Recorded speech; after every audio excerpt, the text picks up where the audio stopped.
Welcome back to Radio Entrepreneurs. I'm Jonathan Freedman, and we're joined by Marc Z from Marc Z Moment. Marc Z, president of Marc Z Legal Staffing. Always a pleasure to have you on Radio Entrepreneurs, Marc. And it is always a pleasure, John. Great to be here. Great to talk about subjects that are really important to our listeners. So you're always bringing us timely and topical issues from the field of employment. What are you seeing today that's got you interested? Well, one thing that we're seeing that's been around for a long time that employers have been using is predictive testing in terms of profiles of prospective employees that are attached to certain positions. It's a trend that's being used more and more by smaller and mid-level companies and organizations. And it's being used because it's so costly to hire individuals for certain positions. And if the hiring does not work out, it's really difficult and often devastating to a company and organization. So these tools that have been used in terms of assessments have been in many past years have been one of many options that employers have used before they made a decision on a candidate. What we're finding is that once the employer gets down to a certain stage, usually finalists, that's when they'll say to the candidate or candidates, we'd like you to take this skill assessment or predictive index, and that will be very helpful to the employer in making determinations as far as a decision on the hire. So, really interesting because, as you say, these tools have been around for quite some time, and there's some, that are more popular than others, or at least have been at the forefront. It's interesting. I think it adds up to a full tool chest, one of the tools in the tool chest. And I think what employers are looking to do, and as you said, probably increase their batting average, right? Increase the odds that if they make a hire, that hire works out. It's fascinating to me because people often ask, like, is hiring an art or is it a science? And I think it's one of those classic things that, sort of fits into both buckets. It's art, but it's also, it's science, and you can use analytical tools to try and align, personality traits, styles, things of that nature. But it's also art in the sense that, sometimes the gut speaks loudly. And I think, what I'm hearing is sometimes they get to the point where they feel as though this is the right candidate, but they will just want some other form of validation to see whether or not there's an alignment. So I think the tools can be very valuable in that case.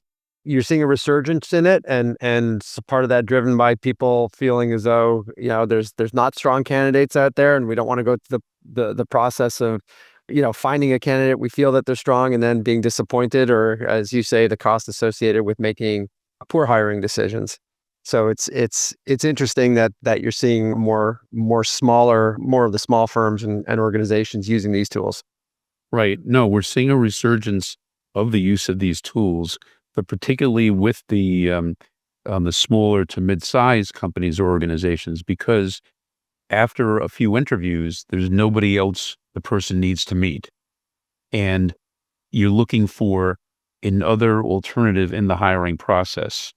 And as you say, this is a tool in the toolbox where when you get down to either a few candidates or finalists, or there are not a lot of strong candidates for the role, and you say, okay, let me look into this candidate and make sure that they're a good fit, not only personality-wise, characteristic-wise, but could potentially work well with the group that they would be involved with.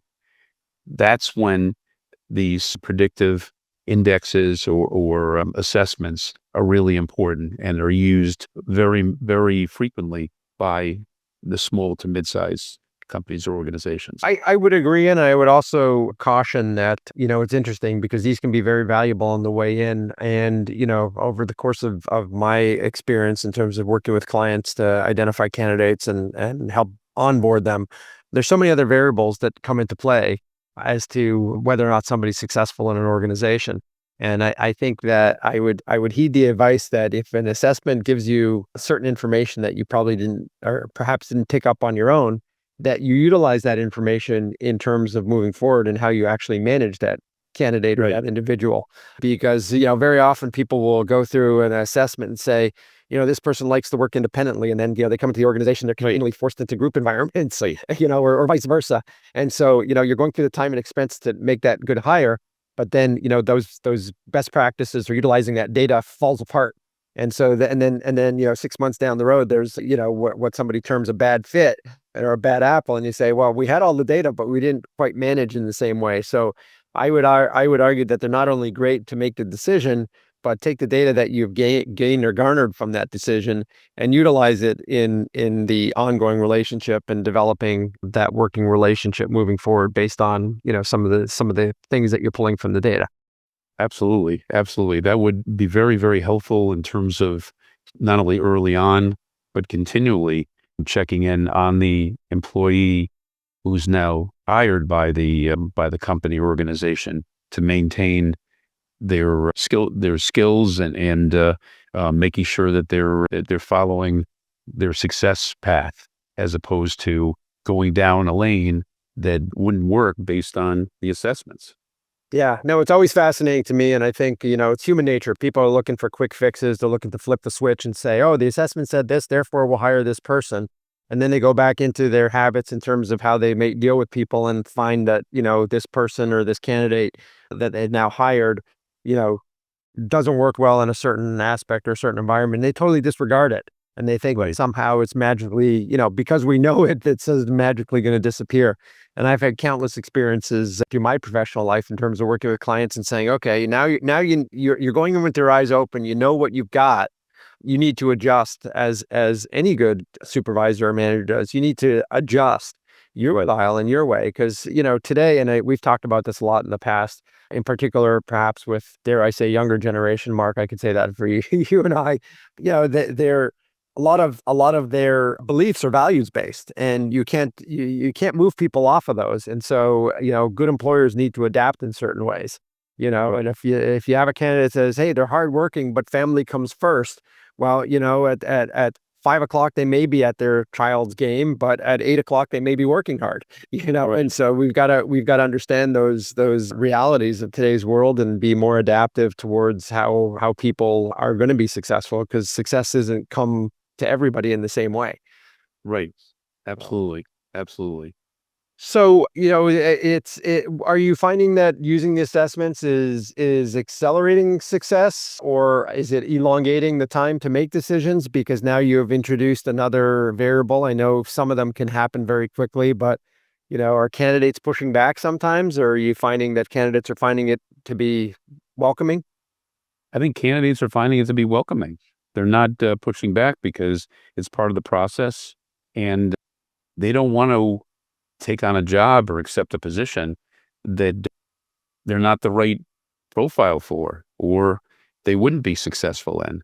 And that's how it's explained. I mean, was designed to help hire somebody who's going to be successful in the role. And if the profile is not right for this particular employee, then the employee, for the most part, understands because they want to be successful in the role. And if it's not this role, it would be another role. But this has been a tried and true process of the employer, and that's why they would follow suit. So just using a couple of case examples from your experience, are you finding that sometimes when I would imagine one or two buckets, either they have multiple candidates that they're finding are great fits or maybe one that rises above. And does that help your clients to make the final decision into Yes. who the selected candidates are? Yes. No, the tool is being used in terms of one and done, in terms of the one particular candidate, because a lot of times there's not an alternative candidate.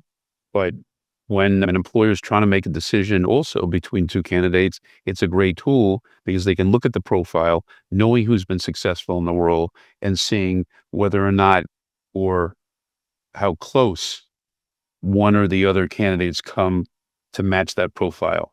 So it's being used in both ways. And we've had situations where the person who's being considered has taken the predictive index or the skill assessment. And even though the employer's been high on them, they find out that they're not the right profile for the job, who's been successful. Because a lot of times when you're in an interview, obviously a person's trying to put their best foot forward, but it doesn't necessarily connect to the the particular style or characteristics that the person actually has to bring to the role. Excellent stuff as always, Mark. Always bringing us some valid tips for entrepreneurs to increase their odds of success. If people want to reach out to you, want to find out more about the services you offer, or are looking for some guidance, what's the best way for them to reach you? Well, first of all, go on our wonderful Radio Entrepreneurs website, radioentrepreneurs.com, Google Marc Z, M-A-R-C, the letter Z. Go to marczlegal.com, MARCZLEGAL.com, and 617-338-1300. Fantastic. This has been a Marc Z Moment with Marc Z Moment, president of Marc Z Legal Staffing, and we'll be right back with another segment on Radio Entrepreneurs.